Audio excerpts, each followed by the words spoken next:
नमस्कार। नेक्स्ट ज्ञान सागर में आप सभी का स्वागत करती हूँ। ये जिंदगी जो बड़ी मस्तानी है, इसमें कभी उतार, कभी चढ़ाव, कभी दुख है, कभी सुख है, ये चक्कर चलता ही रहता है हमारी जिंदगी में। लेकिन कुछ लोग ऐसे होते हैं, थोड़ी सी परिस्थिति आते ही बहुत ज्यादा चिंता करने लगते हैं और फिर उसके अंदर ही वो घिरते जाते हैं और ज्यादा परिस्थितियां बढ़ती जाती है। कुछ ऐसे होते हैं जो उससे बाहर निकलने की कोशिश करते हैं। इसी के ऊपर आज एक भगत की कहानी सुनाऊंगी। छोटी सी कहानी है, लेकिन इससे आपको बहुत अच्छी सीख मिलेगी। पूरी कहानी ध्यान से सुनना और फिर दादी माँ का चैनल लाइक और सब्सक्राइब जरूर करना।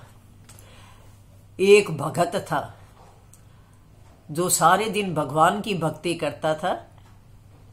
एक बार सोचने लगा, मैं इतनी भगवान की भक्ति करता हूं, फिर भी मेरा कोई काम सफल नहीं होता, और जो कुछ भी नहीं करते वो लोग इतने ऊंचे चढ़ जाते हैं, उनकी जिंदगी में कोई भी संकट नहीं आते। छोटी सी उसकी नौकरी थी।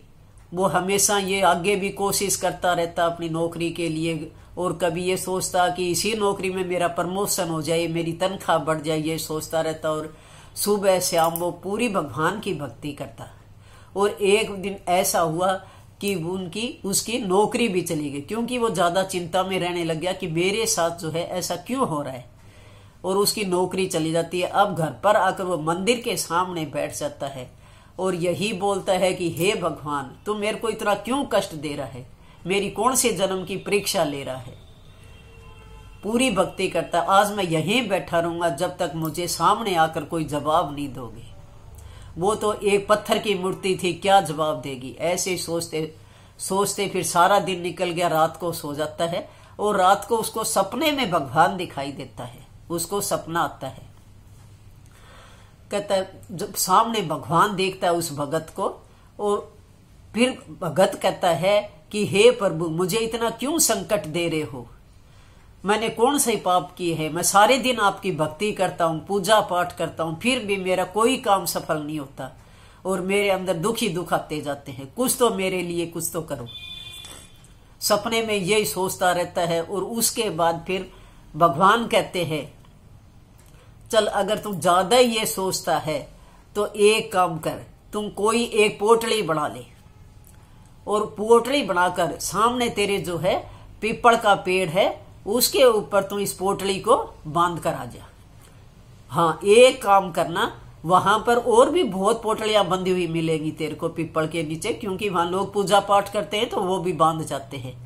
वहां से एक पोटली जो है वापस ले आना, और जो पोटली बांधेगा उसके अंदर जितने भी तेरे अंदर संकट हैं, जितनी भी परिस्थितियां हैं, सारी उसके अंदर जो है बांध देना, तेरी सारे संकट दूर हो जाएंगे। वो भगत ऐसे ही कर सपने में सोचता रहता है, और फिर जब सुबह आंख खुलती है तो सोचता है, भगवान ने तेरे को सपने में ये कहा है कि तेरे सामने पीपल का पेड़ है, उसके साथ तुम तेरी सारे जितने भी संकट है तेरे वहां पर पोटली बांध कर रखाना, तो मैं कर देख लेता हूँ क्या पता मेरे सारे संकट दूर हो जाएं। और वो एक पोटली बनाकर उसके अंदर इस तरीके से सोच कर कि मेरे को बहुत अच्छी जॉब मिल जाए, मेरे ये संकट है, मेरे अंदर ये परिस्थितियां है, ये सोचता सोचता वो पोटली बांधकर पीपल के पेड़ के नीचे वहां पर एक टहनी पर बांध देता है। वहां पर और पोटलियां बंधी हुई थी। उसने सोचा, एक पोटली कोई छोटी पोटली उठा लेता हूं और फिर वो वापस से ले जाता हूं। फिर उसके मन में आता है कि ये भी हो सकता है कि जैसे तुम रख रहे ऐसे ही किसी और ने भी अपने संकट को, अपनी परिस्थितियां बांधकर इसके अंदर रखी हो। नहीं, ये नहीं, मैं दूसरी देखता हूं कोई। फिर वो दूसरी कोई छोटी सी पोटली देखता है। फिर उसके मन में वही विचार फिर आता है। वो सोचता है कहीं इसके अंदर कोई बड़ी बीमारी बांध रखी हो, फिर तो तेरा शरीर बीमार पड़ जाएगा। नहीं, ये भी मैं नहीं ले जाता। इसी तरीके से वो सोचता सोचता पोटली उठाता है, लेकिन उसके विचार चलते रहते हैं। फिर सोचता है, नहीं, मेरे को तो कोई भी पोटली नहीं ले जाना, जैसा मैं हूं वैसा ही रहूंगा, जैसे भगवान को रखना है मैं उसी में खुश रहूंगा, मैं कोई आज पोटली लेकर नहीं जाऊंगा, जैसी परिस्थिति है उसी में मैं जीना सीखूंगा।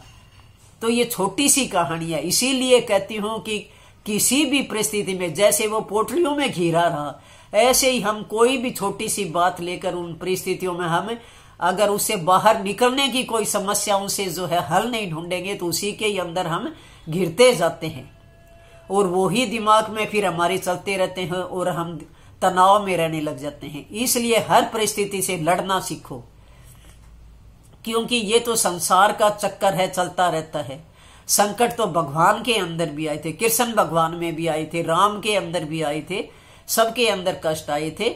तो मनुष्य तो फिर है ही क्या चीज। इसलिए हर संकट से लड़ना सीखो, भगवान की भक्ति भी करते रहो और कोई भी जो दुख सुख आते हैं ये तो हमारे कर्मों का चक्कर है। जो हम कर्म करते हैं वैसा ही हमें फल मिलता जाता है।